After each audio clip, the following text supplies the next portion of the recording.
అందరికీ నమస్కారం అండి. తెలుగు కథలు బై లహరి ఛానల్కి స్వాగతం. 23వ ఏడు ఇప్పటి ఆడపిల్లల జీవితంలో అతి ముఖ్యమైనది. పోస్ట్ గ్రాడ్యుయేషన్ పూర్తయి అటు ఉద్యోగం కోసం ఇటు పెళ్లి కోసం ఏకకాలమందు ఆరాటం మొదలవుతుంది. అలాంటి 23వ ఏడు మలయ సమీరంలా వచ్చి నన్ను సుతారంగా స్పృశించింది. ఫిబ్రవరి 2 ఎప్పట్లాగే 6 గంటలకి తెల్లవారింది. నాకు మంచం దిగి కిటికీ దగ్గరకు వెళ్లాను. బయటంతా పొగమంచు దట్టంగా కమ్మేసింది. అడుగు దూరం నైట్ క్వీన్ మొక్క కూడా కనిపించడం లేదు. వరంగల్లో ఇలాంటి దృశ్యం చాలా అరుదు కాబట్టి ఉత్సాహంగా అనిపించింది. ఈ రోజు నాకెంతో ఇష్టమైన రోజు. అమ్మ గర్భంలో నుంచి భూమి మీద పడి నాకంటూ ఒక అస్తిత్వాన్ని ఏర్పరచుకున్న రోజు.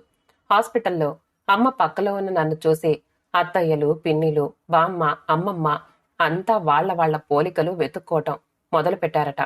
ఆ కళ్ళు చూడు, మా రాజ్యానివే అని పెద్దత్తయ్య అంటే ఆ ముక్కు చూడవే, కొటేరు తీర్చినట్టు ఎంత సూటిగా ఉందో, అంతా నీ పోలికేనే అని అమ్మమ్మ పిన్నితో అందట. చెవికి చిన్న సొట్ట ఉందేవ్ రాధా అంది. నీ కోడలేనే అని బామ్మ ముచ్చట పడిపోతే, అమ్మమ్మ రంగొచ్చిందని రాధత్తయ్య అంటే, ఆ నల్లటి నొక్కుల జుత్తు నీదేనమ్మాయ్ అందట అమ్మమ్మ. ఇలా వాళ్లలో వాళ్లు వంతులు పోతూ వాళ్ల పోలికలు వెతుక్కుంటూ ఉంటే అమ్మ చిన్నబుచ్చుకుని, కష్టపడి కన్నది నేను, నా పోలిక గాని మీ పోలిక గాని ఒక్కటైనా లేదా అని నాన్నతో దిగులు పడి అన్నదట. ఒకసారెప్పుడో పెద్దత్తయ్యే ఇవన్నీ చెప్పింది. నా ప్రతి పుట్టినరోజుకి ఆ మాటలు గుర్తొస్తూనే ఉంటాయి. ఇంకా లేవలేదా సిరి? అమ్మ లోపల నుంచి పిలుస్తూ ఉంటే ఆలోచనల అగాధంలోకి గులకరాయిలా దొర్లుకుంటూ వెళ్లిపోయిన నేను మళ్లీ మనసునై మనిషినై వెనక్కొచ్చాను. లేచానమ్మా, చాలాసేపైంది, వస్తున్నాను జవాబిచ్చి పక్క సర్ది వంటింట్లోకి వెళ్ళాను. 22 వెళతాయి. అబ్బా, ఎంతలో ఎంత దానివయ్యావే అంది అమ్మ. ప్రీతి ట్యూషన్ నుంచి ఇంకా రాలేదా అడిగాను. లేదు, ఎందుకో లేట్ అయింది, దారిలో ఉందేమో. బ్రష్ మీద పేస్ట్ వేసుకుని పెరట్లోకి వెళ్ళాను. తిరిగొచ్చేసరికి నాన్న ఎప్పుడొచ్చారో గాని అమ్మతో అంటున్నారు, సిరి చదువైపోయింది, ఇంక పెళ్లి చేయొద్దు అని. నా గుండె చల్లుమంది. నిలుచున్న చోటే ఆగిపోయాను. ఏవో ఉద్యోగాలకి అప్లై చేసిందిగా, తేరనివ్వండి, ఉద్యోగం వస్తే కట్నం తగ్గుతుంది అంది అమ్మ. అనుకోగానే కుదురుతాయా పెళ్లిళ్ళు, ప్రయత్నాలు మొదలు పెడదాం. అది నిజమే, ఒప్పుకుంది అమ్మ.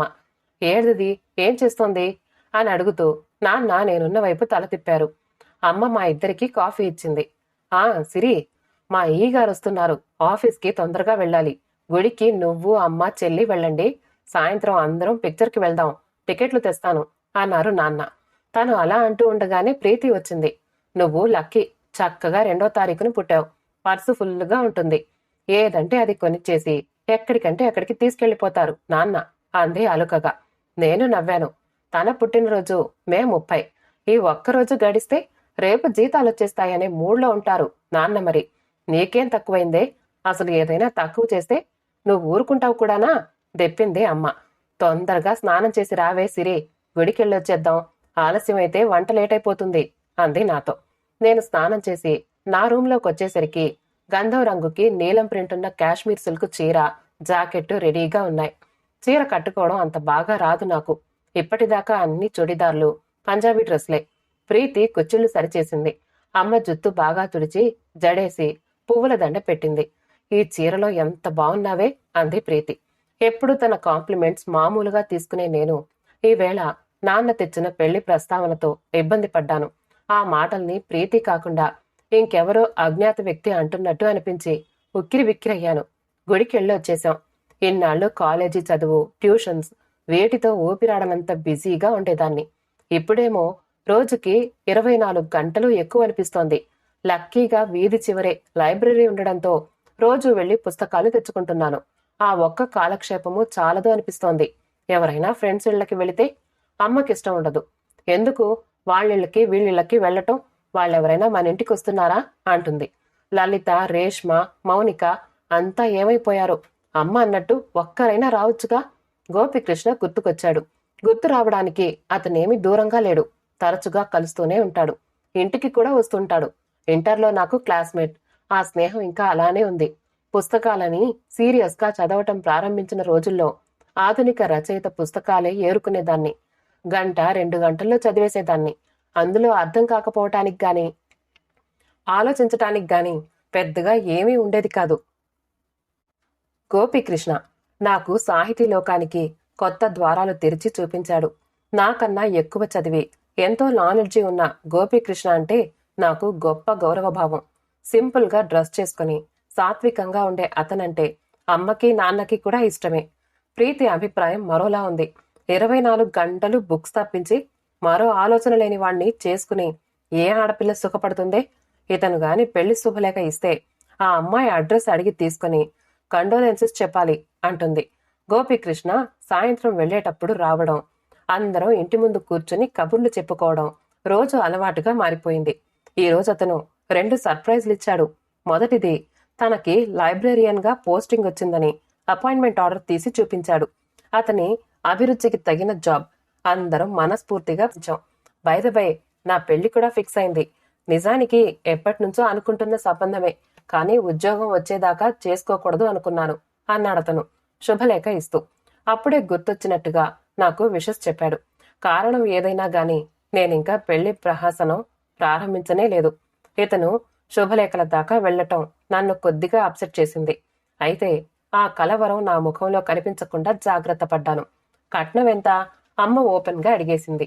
అలా అడిగినందుకు అతనేమనుకుంటాడోనని భయపడ్డాను. కానీ అలాంటిదేమీ జరగలేదు. అతను చాలా మామూలుగా జవాబిచ్చాడు. 6 లక్షలండి. అందులో సగం నగలకి పట్టుచీరలకి అమ్మాయికే వెళ్లిపోతుంది. కట్నం కాక నాకు హీరో హోండా, అమ్మకి 2 చెల్లెళ్లకి లాంఛనాల కింద తలో 20,000 ఇస్తున్నారు. అన్ని లెక్కలన్నీ చెప్పేశాడు. నేను షాక్ అయ్యాను. చాలా, ఇన్ని పుస్తకాలు చదివిన అతనికి కట్నం తీసుకోవటం తప్పని తెలీదా? నేనింతకీ అమ్ముడుపోతున్నాను అని ఎంత నిర్లజ్జగా చెప్పుకుంటున్నాడు. గోపీకృష్ణ ఎక్కువసేపు ఉండలేదు. అమ్మ పెట్టిన స్వీట్ తిని అందరినీ తప్పకుండా పెళ్లికి రమ్మని చెప్పి వెళ్లిపోయాడు. ఆ తర్వాత కూడా అతను చెప్పిన వార్తల మీద చర్చ జరిగింది. ఉద్యోగం గురించి తక్కువ, పెళ్లి గురించి ఎక్కువ. బాగా ఉన్నవాళ్లు అనుకుంటాను, అందుకే అంతంత కట్నాలు. మనిషిని చూస్తే అలా అనిపించడు అంది అమ్మ. పల్లెటూళ్ళలో 10 ఎకరాల పొలం ఉందంటే 10 లక్షలున్నట్టే అన్నారు నాన్న. నిజమే, ఈ మధ్యకాలంలో స్థిరాస్తులు మనిషి విలువని పెంచుతున్నాయి. రాత్రి పడుకునే ముందు ప్రీతి అడిగింది. గోపీకృష్ణకి పెళ్ళంటే షాక్గా లేదక్కా? నేను తన ముఖంలోకి యథాలాపంగా చూసి నివ్వెరపోయాను. ఎంతో మార్పు. అన్నీ కోల్పోయినట్టు ఉంది.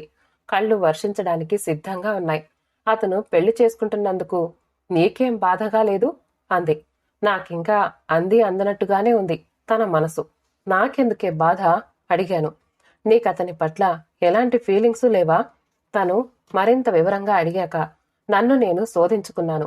నేనతన్ని ప్రేమించానా? అలాంటి భావన నాకెప్పుడూ కలగలేదు.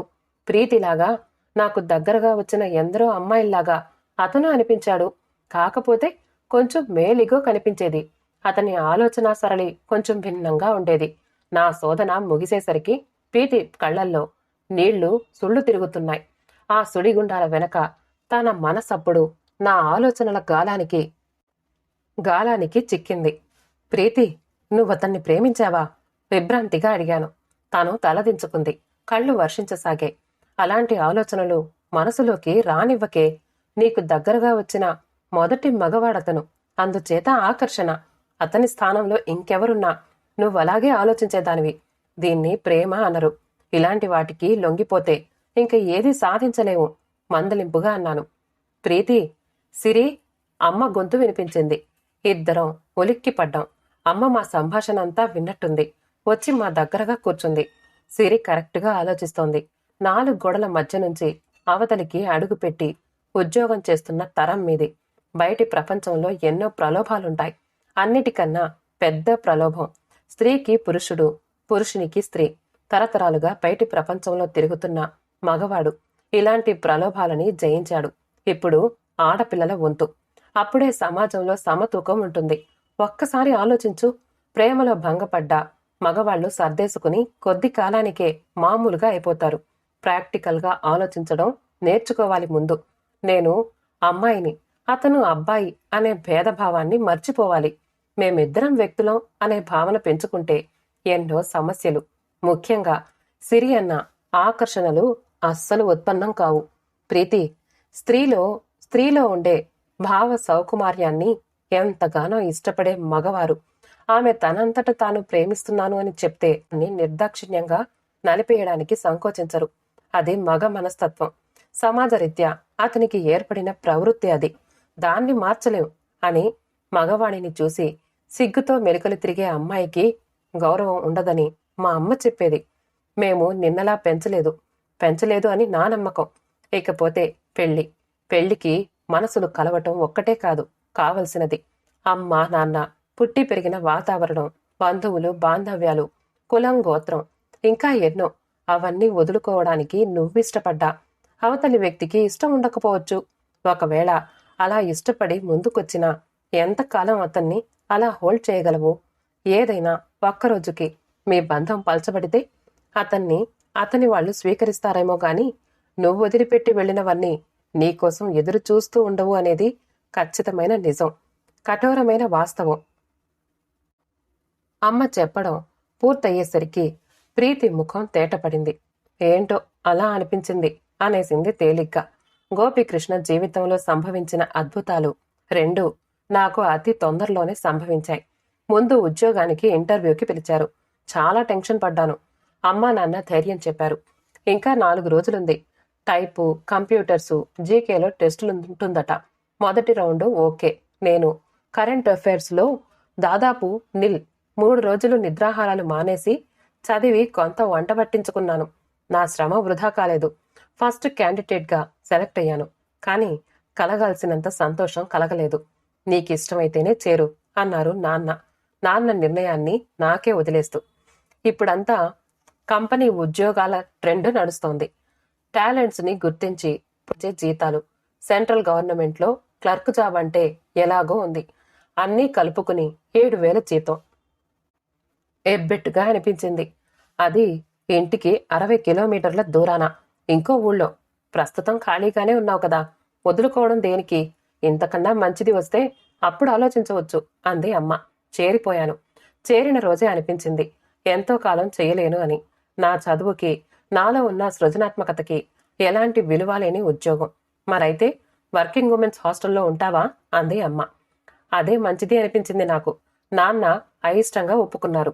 ప్రైవేట్ హాస్టల్లో చేరాను. బ్యాంకు ఉద్యోగులు, టీచర్లు, ఎల్ఐసి ఉద్యోగులు ఉండేవారు. తొందరగా మరో జాబ్ వెతుక్కోవాలి అనే ఆర్జు కూడా మొదలైంది. మొదటి రోజు నాన్న నాతో వచ్చి అన్నీ చూసి వెళ్లారు. నా రూమ్మేట్స్ లో ఎవరికీ జీతం పట్ల పెద్దగా కమిట్మెంట్ లేదు. జీతం రాగానే షాపింగ్, చీరలు కొనుక్కోవడం, డ్రెస్సులు కుట్టించుకోవడం, బట్టల షాపులు, టైలర్సు ఎక్కే దుకాణం, దిగే దుకాణం. మాకు కామన్ ఇంట్రెస్ట్ కూడా ఏమీ లేవు. అవసరార్థం కలిసి ఉండటమే గోపీకృష్ణ నాకు చేసిన గొప్ప అలవాటు. డెప్త్ ఉన్న పుస్తకాలు చదవటం. అది నాకిక్కడ ఉపయోగపడింది. లైబ్రరీకి వెళ్లి పుస్తకాలు తెచ్చుకోవడం నా దినచర్యలో అనివార్య భాగమయ్యింది. నా రూమ్మేట్స్లో రమ చాలా బాగుంటుంది. ఇక్కడికింకా దూరంగా ఉన్న పల్లెటూళ్ళలో టీచరు. ఆమె కోసం రాజు అనే అతను తరచుగా వచ్చేవాడు. రోజు ఉదయాన్నే ఫ్రెష్గా వెళ్లి తోటకూర కాడలా వడలిపోయి తిరిగొచ్చే ఆమె అతనితో వచ్చినప్పుడు అప్పుడే విచ్చుకున్న గులాబీలా ఫ్రెష్గా ఉండేది. ముఖంలో ఒక వింత కాంతి కనిపించేది. కొత్త అందమేదో దోబూచులాడేది. వాళ్ళిద్దరి గురించి రకరకాలుగా అనుకునేవారు నా రూంలో మిగిలిన వాళ్ళు. అంత తప్పుగా ఎందుకనుకోవాలి? ఇద్దరూ ప్రేమించుకుంటున్నారు, పెళ్లి చేసుకుంటారేమో అన్నాను.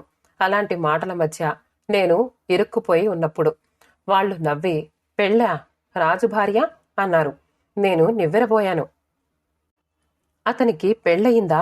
పెళ్ళైన వాడితో అది తెలిసి ఆమె ప్రేమలో పడటం, ఆమె పేరెంట్స్కి ఈ విషయం తెలీదా?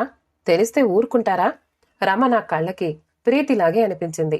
మందలించాలి అనుకున్నాను, కానీ ఆ అవకాశం రాలేదు. అప్పటికే రమ ప్రెగ్నెంట్. నాకింకా ఆ రూంలో ఉండాలి అనిపించలేదు.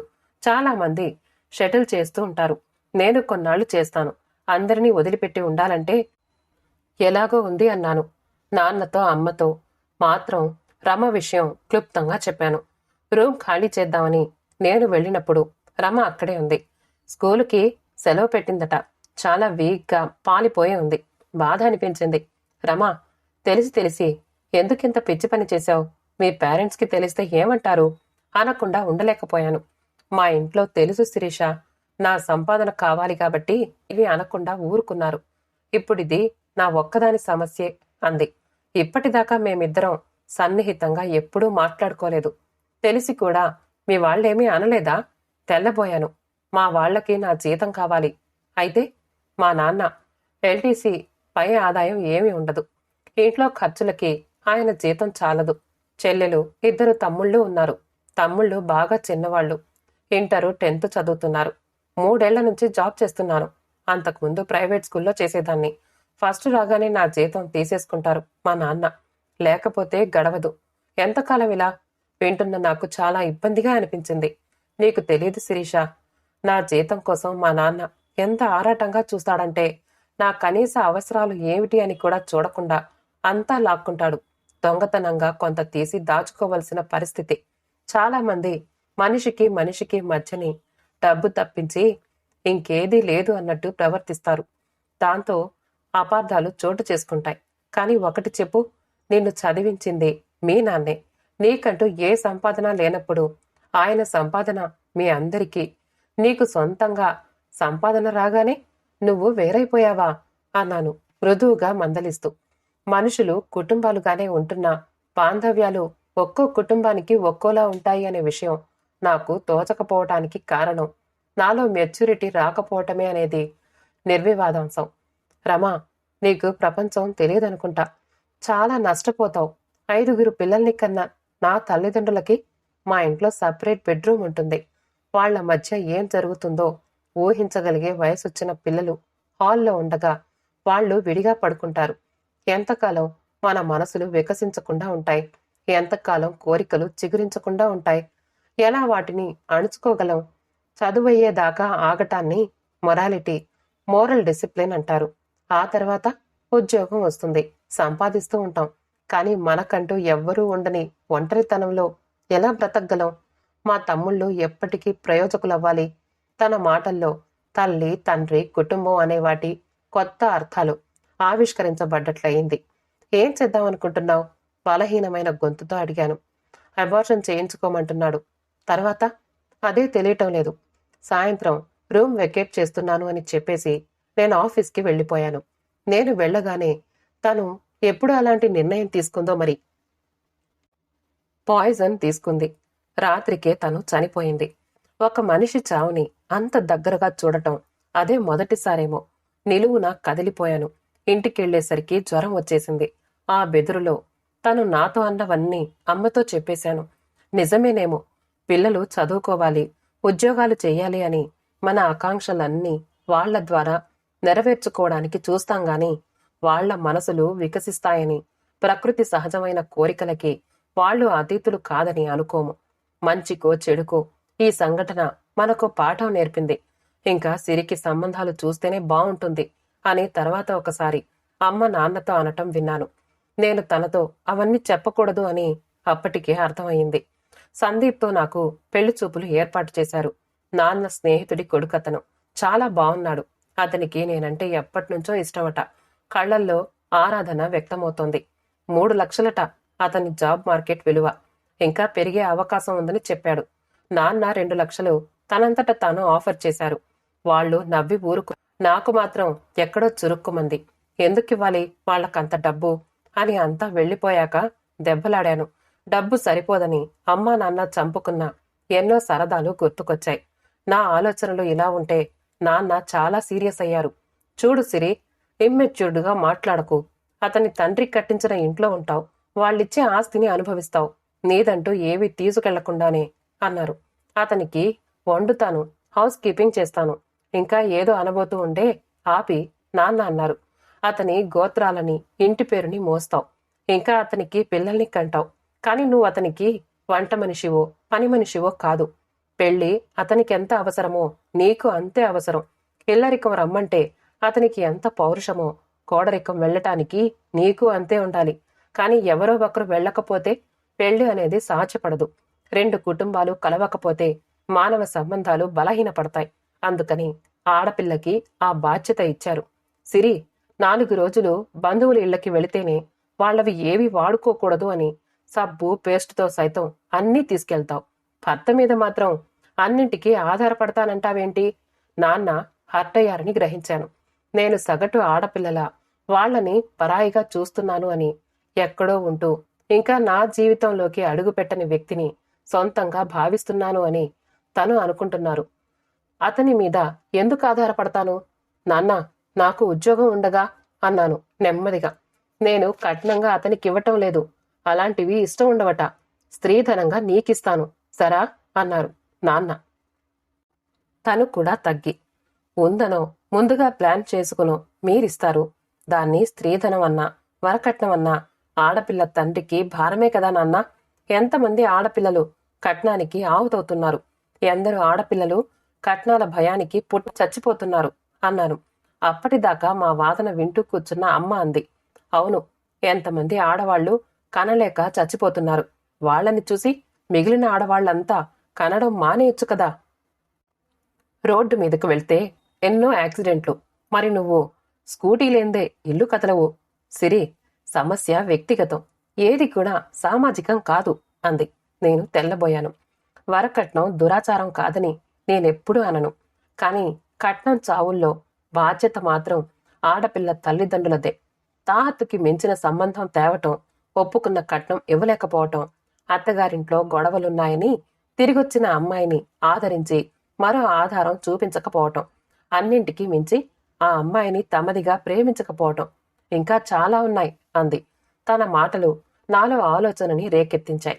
నిజమే, ముక్కు మొహం తెలియని అబ్బాయిని వెబ్సైట్లలోనో మ్యారేజీ బ్యూరోల్లోనో వెతుక్కొచ్చి అతని అందం, ఆస్తి, ఉద్యోగ స్థిరత్వం, జీతం ఆధారంగా కొన్ని లెక్కలు కట్టి కొంత కట్నం ఇచ్చి ఆడపిల్ల స్వేచ్ఛ స్వతంత్రాలని అతని నియంత్రణలో ఉంచుతున్నారు.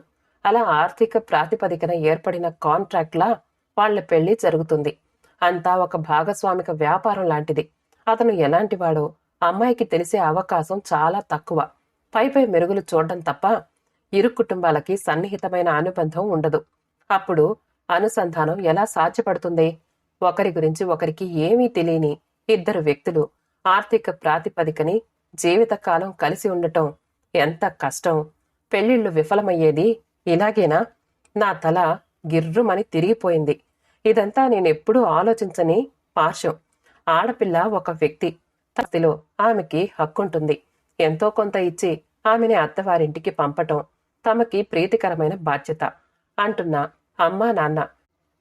నాకు సిరి అంటే చిన్నప్పటి నుండి ఇష్టం అంటున్న సందీప్ నన్ను నాకే భిన్నంగా చూపించారు. నిశ్చితార్థం, బంధువులంతా వచ్చేశారు. ఇల్లంతా హడావిడి. చాలా బావున్నాడే నీ హీరో, ఫ్రెండ్స్ కజిన్స్ ఏకగ్రీవంగా నిర్ధారించారు. ఆ మాటలు సందీప్కి వినిపించాయేమో. నన్ను చూసి అల్లరిగా నవ్వుతున్నాడు. అతని పేరెంట్స్ ఎంతో అపురూపంగా నన్ను వాళ్ల వైపు బంధువులకి పరిచయం చేస్తున్నారు. ఫంక్షన్ అయిపోయింది. వదంతా చాలా వరకు వెళ్లిపోయారు. చాలా ముఖ్యమైన వాళ్లు మాత్రం మిగిలారు. సిరి, ప్రీతి నన్ను పక్కకు పిలిచింది. సందీప్ నీతో మాట్లాడతాడట. ఏదో అడగడం మర్చిపోయాడంటే పెరట్లో జాజి పందిరి దగ్గర నిలబెట్టి వచ్చాను అంది. నాకేమీ అర్థమవ్వలేదు. నువ్వు రావే అన్నాను బెరుగ్గా. నేనొస్తే తంతానన్నాడు. చేసేదేమీ లేక ఒక్కదాన్నే అతన్ని వెతుక్కుంటూ వెళ్లాను. అతన్ని అంత దూరం నుంచి చూడగానే నా అడుగులు తడబడిపోయాయి. చీర కుచ్చిళ్ళు పాదాలకి అడ్డుపడుతూ ఉంటే దూరాన్ని కొలుస్తున్నట్టు నెమ్మదిగా నడుస్తున్నాను. అతను చిరునవ్వుతో నా రాకని గమనిస్తున్నాడు. చిన్న జీరో బల్బు మాత్రమే వెలుగుతోందక్కడ. ఆ డిమ్ లైట్లో అతని ముఖంలో వింత అందం కనిపిస్తోంది. నేను పందిరి కిందకి రాగానే బలంగా తీగని ఊపాడు. పువ్వులు వర్షంలా జలజలా రాలాయి. వెల్కమ్, రెండు చేతులు చాపుతూ అన్నాడు. అతను నడిచొచ్చి నన్ను అందుకున్నాడో, నేనే వెళ్లి అతని చేతుల్లో వాలిపోయానో గ్రహించేలోపే అతని చేతుల్లో ఉన్నాను. సిరి, నీకో కానుక ఇవ్వాలి. ఏమిటి? అతని పెదవులు నా చెక్కిలి మీద ఒక అద్భుతమైన ముద్దుని ముద్రించి నెమ్మదిగా పెదవులని చేరుకుని ఒక ఫ్రెంచ్ కిస్ ని ఆవిర్భవింపజేశాయి. నా మనసంతా నక్షత్రాలతో నిండిన నీలాకాశం అయ్యింది. అదే క్షణంలో దూది పింజలా తేలిపోయే నీలి మేఘమై సముద్ర అంతాన ఉదయించే సూర్య బింబంగా మారి నేనెంతో ఇష్టపడే అన్నిటిగాను మారిపోయింది. నేను నీకు నచ్చానా? కొద్ది క్షణాల తర్వాత గుసగుసగా అడిగాడు. ఇప్పుడు అడగటం, అప్పుడే అడిగేస్తే నచ్చలేదనేస్తే? ఇద్దరం క్రమంగా బాహ్య ప్రపంచంలోకి వచ్చాం. నా మనసింకా మత్తులోనే తూగుతోంది. సందీప్ స్వరం మంద్రంగానే అయినా స్పష్టంగా ధ్వనిస్తోంది. అంకుల్, 2 లక్షలు కట్నంగా ఇస్తానన్నారు. నాకలా తీసుకోవడం ఇష్టం లేదు. వద్దన్నాను. నీకు స్త్రీధనంగా ఇస్తానన్నారు. ఆ విషయంలో నేనేది చెప్పలేను. మనది కమ్యూనిస్టు దేశం కాదు. తల్లిదండ్రుల ఆస్తి పిల్లలకి వస్తుంది. అలా ఏ పేరెంట్స్ అయినా ఇవ్వకపోతే వాళ్ళు తమని డిస్వోర్స్ చేసినట్టుగా పిల్లలు భావిస్తారు, బాధపడతారు. ఇలాంటి నేపథ్యంలో మీ నాన్నగారి ఆస్తి గురించి నీకు కొన్ని ఎక్స్పెక్టేషన్స్ ఉండొచ్చు. కాబట్టి నిర్ణయం నువ్వే తీసుకోవాలి. ఆయన ఇవ్వగలరా, ఎంత ఇవ్వగలరు అనే విషయాలు నీకే తెలుస్తాయి అన్నాడు. నువ్వేమీ తీసుకోవద్దు అనుకున్నా కూడా నీకు మా ఇంట్లో జరిగే అగౌరవం ఏమీ ఉండదు. అతని అభిప్రాయం చాలా స్పష్టంగా అర్థమైంది. అతను మరొకసారి నన్ను దగ్గరగా హత్తుకుని ముద్దు పెట్టుకున్నాడు. ఆ మాటు పెదవుల మీద కాదు, నుదుటి మీద. అందులో కాంక్ష, తమకం లేవు, అనురాగం ఉంది. జాగ్రత్తగా వెళ్ళు. చీకటి అలవాటు లేని చీర అన్నాడు చీకట్లో కలిసిపోతూ. ఒక్క క్షణంలో నా మనసు మత్తులో నుంచి బయటికొచ్చింది. భయంకరమైన ఒంటరితనంలోకి జారిపోయాను. రమ గుర్తొచ్చింది. రాజుతో ఆమె పంచుకున్న తొలి క్షణాలు కూడా ఇంత అద్భుతమైనవేనా? జవాబు కోసం వెతికాను. దొరకలేదు. హృదయపు అట్టడుగున ఎక్కడో దుఃఖపు చెమ్మ తగిలింది. ఇంకా నిలబడలేకపోయాను. ఒక్క పరుగుని ఇంట్లోకొచ్చి వంటింట్లో ఏదో సర్దుతున్న అమ్మని వెనక నుంచి అల్లుకుపోయి మెడవంపులో తలదాచుకున్నాను. దుఃఖపు కెరటాలు ఎగిసెగిసి పడుతున్నాయి. నన్ను ఉక్కిరిబిక్కిరి చేస్తున్నాయి. సిరి, సిరి, ఏమైందమ్మా? ఎవరైనా ఏమైనా అన్నారా? అయినా ఇలాంటి వేళ నిన్నెవరు మాత్రం ఏమంటారు? అమ్మ కంగారుగా నాకేసి తిరిగి అడిగింది. రమ గుర్తొస్తోందమ్మా. తను కూడా అన్నీ తనకిలా జరగాలి అని కోరుకుని ఉంటుందా? ఎందుకమ్మా ఈ ప్రపంచంలో అందరికీ అన్నీ లభించవు? కొందరి కోసం కొన్నే ఉంటాయి. ఉద్వేగంగా అడిగాను. అమ్మ సుదీర్ఘంగా నిశ్వసించింది. ఇంత సెన్సిటివ్గా ఉంటే ఎలాగమ్మా? నీకు సంబంధం లేని విషయాల గురించి ఎందుకే మనసు పాడు చేసుకుంటావు? పూర్వజన్మ ఫలం అనుకుంటే పోలే. చూడు, నువ్విలా ఏడిస్తే అంతా ఏమనుకుంటారు? అతనితో మాట్లాడి వచ్చి ఇలా ఏడిస్తే అతనేదో అన్నాడు అనుకోరు? అయినా చీకట్లో నిలబెట్టి మాటలేంటే? నీ గదిలో కూరా. అమ్మ నెమ్మదిగా మాట మార్చేసింది. అటుగా వచ్చిన పెద్దత్తయ్య ఆఖరి మాటల్ని మాత్రం వింది. ఏమిటి, అప్పుడే మీటింగ్ పెట్టేసుకున్నారా అని ఆట పట్టిస్తూ ఉంటే ఆ మాటలందుకుని ఒక్కొక్కరు ఏడిపించడం మొదలుపెట్టేసరికి నా దుఃఖం మరుగున పడిపోయింది. పెళ్లికింకా 10 రోజులుంది. నేను రెండుగా విడిపోయాను. ఒకటి శరీరం, మరొకటి మనసు. శరీరంతో వెళ్లే అవకాశం లేదు కాబట్టి నా మనసు వెళ్లి అతని గుండెగూట్లో చక్కర్లు కొట్టి వస్తోంది. భవిష్యత్తులో ఎప్పుడైనా అవలోకించుకుంటే నా జీవితం మొత్తం మీద అత్యంత భారంగా కదిలినవి, సుదీర్ఘమైనవి ఈ 10 రోజులే అవుతాయి. ఏ పని మీద ధ్యాస లేదు. తిండి తినాలని లేదు, నిద్ర రాదు. ఆఫీస్కి ముందే సెలవు పెట్టేశాను. ఎవరైనా పలకరిస్తే ఉలిక్కి పడుతున్నాను. ఇదేం పరధ్యానమే బాబు! అమ్మ విస్తుపోయింది. నిశ్చితార్థం అయిన 3 రోజులకి నా పేరున కొరియర్లో గిఫ్ట్ వచ్చింది. సందీప్ దగ్గర నుంచి. ప్యాక్ విప్పి చూస్తే సెల్ ఫోన్. నాన్న మీసాల చాటు నుంచి నవ్వుకున్నారు. అమ్మ పైకే నవ్వు. ప్రీతి వేళాకోళం. అతనితో అప్పటికప్పుడు మాట్లాడాలి అని అతన్ని స్వరధుని అమృతంలా చెవుల్లో నుంచి నాలోకి వంపుకోవాలని ఎంత తప్పించిపోయినా సిగ్గు తెరలని తొలగించుకుని ఆ కోరిక బహిర్గతమవ్వలేదు. అతను రింగ్ చేస్తే చాలు అందమైన ప్రేమ గీతాలు నా కోసం ఎంత కష్టపడి సేకరించాడో రింగ్ టోన్స్గా. సిరి, రాత్రివేళ నా చెవుల్లో అతని గుసగుసలు. ఇద్దరి అంతరంగాల మధ్య అంతరాలు చెరిగిపోయాయి. ప్రేమ పారస్పరికం. అందులో అర్పణ, స్వీకృతి రెండూ ఉంటాయి. నన్ను నేను అర్పించుకున్నాను. అతన్ని మనసు నిండా స్వీకరించాను. నేనులా అనిపించటం లేదు నాకే. పెళ్ళయింది. అలగటాలు, కోపతాపాలు, గాయపరుచుకోవటాలు ఏమీ లేవు.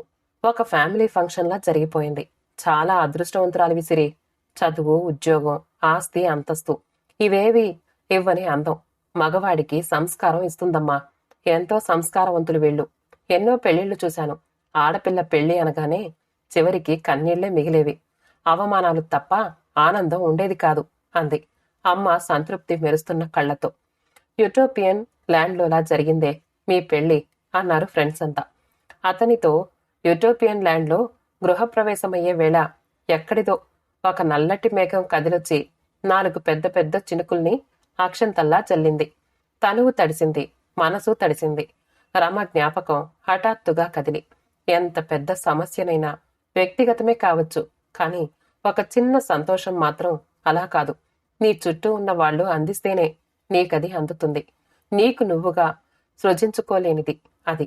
అలాగనుక నువ్వేదైనా సంతోషాన్ని పొందగలిగితే అది నీ అదృష్టమో నైపుణ్యమో కాదు, సమాజం పట్ల నీ ఉదాసీనత. ఓ దేవుడా, నా కోసం సృష్టించినట్టే ఈ దేశంలోని ప్రతి ఆడపిల్ల కోసం ఒక విషయాన్ని సృష్టించు. నేను అడుగుపెట్టిన ఈ ప్రశాంత ప్రపంచాన్ని మరో తరం వరకు విస్తరించగలిగే నైతిక బలాన్ని నాకివ్వు. నిశ్శబ్దంగా ప్రార్థించాను. గోపికృష్ణ నన్ను అదృష్టవంతురాలివని అన్నాడు. కట్నం లేని పెళ్లి అతనికో పెద్ద ఆశ్చర్యం. రమ తండ్రి కూతురి ఫ్యామిలీ పెన్షన్ కోసం ప్రయత్నాలు చేస్తున్నాడన్న విషయం కూడా పెళ్లిలోనే తెలిసింది. గుండె ఇంకాస్త బరువెక్కింది. అనుభవం మనిషికి జ్ఞానాన్నిస్తుంది. ఒక్కొక్కసారి అది పునర్జన్మ కూడా అవుతుంది.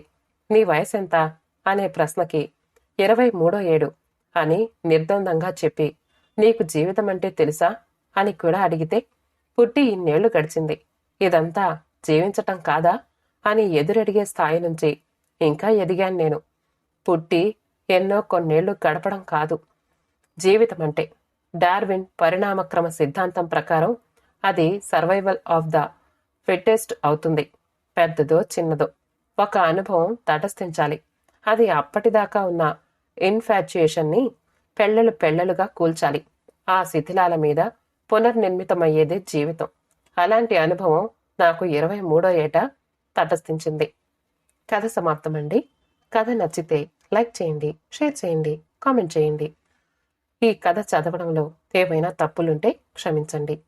మా ఛానల్ని తెలుగు కథలు బై లహరిని సబ్స్క్రైబ్ చేసుకోండి. ఆల్ అనే బెల్ బటన్ని నొక్కండి. మళ్ళీ కలుద్దాం ఇంకో మంచి కథతో.